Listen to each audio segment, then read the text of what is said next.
다음 내용은 이재명 대통령이 최근 들어서 부동산 관련해서 계속적으로 SNS에 글을 올리면서 강력한 정책 의지를 드러내고 있습니다.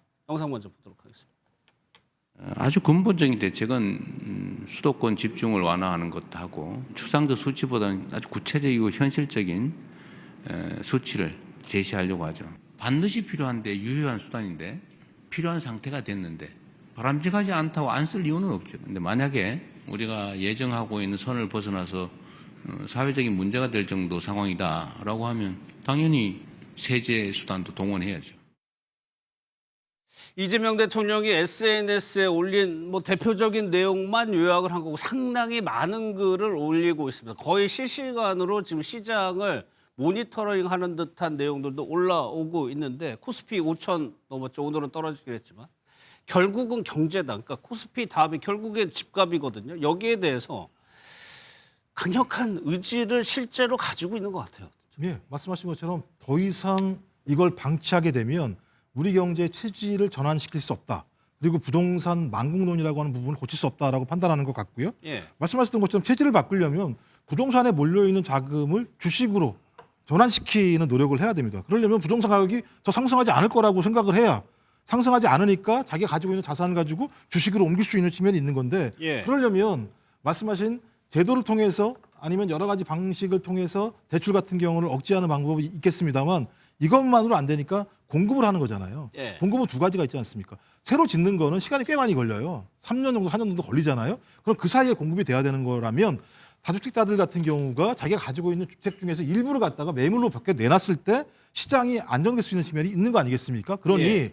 이번에는 2살, 3살 지나고 난 다음에 아니야. 또 예를 들면 소위 다주택자 중과세 유예할 수 있어라는 얘기를 절대 하지 않을 거다라고 예. 얘기하는 것이고 그런 일이 계속 벌어진다면 보유세를 갖다가 인상하는 방법까지 하는 어떤 정책의 일관성을 통해서 이번에는 좀 제대로 바로 잡겠다라고 하는 대통령의 일관된 의지를 SNS에서 계속 지금 제기하는 거예요. 예. 그래서 이렇게 일관된 방식을 통해서 제기했을 때 과거랑은 다르구나라고 하는 시그널을 시장이 받아야 된다는 생각이 들고 그 시장이 작동하게 된다면 그 이전에 부동산 필패 신화가 이제는 조금씩 전환될 수 있는 예. 계기가 될 수 있다고 저는 판단을 합니다. 그 부분과 관련해서. 그래서 국민의힘은 그렇게 쉽게 잡힐 집값이 아니라는 취지로 비판을 하는데 제가 이렇게 근데 집값 안정이라는 명분을 과연 야당에서 이 명분을 이길 반대 근거가 있을까 싶기도 하거든요. 아니, 당연히 집값 잡아야죠. 예. 집값 잡는 방법으로 지금 이재명 대통령과 민주당이 얘기하고 있는 수준의 공급 정책으로는 잡을 수 없다라고 얘기하는 거고요. 가장 큰 문제점 뭔지 아세요? 이재명 대통령 5월 9일까지 다주택자들 집 팔라고 하고 있습니다. 예. 그런데 지난해부터 서울은 전역, 경기도 주요 지역은 토지거래 허가구역으로 묶여 있어요.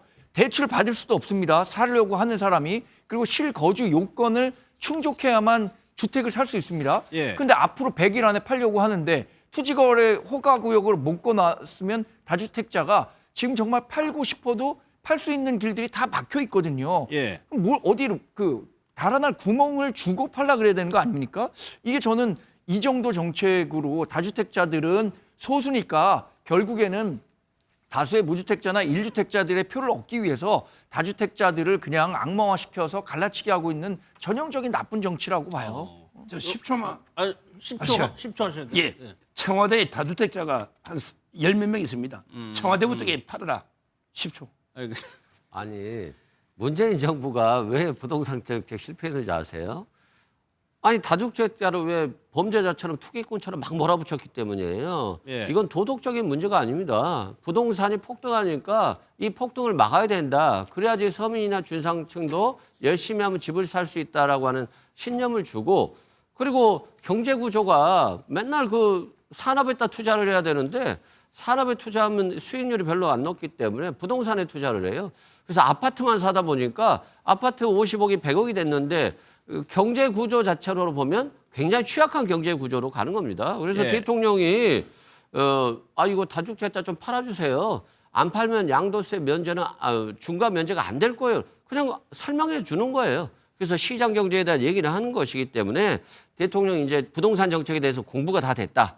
앞으로 알겠습니다. 강력한 정책을 펼치겠다라고 하시는 것 같습니다. 예.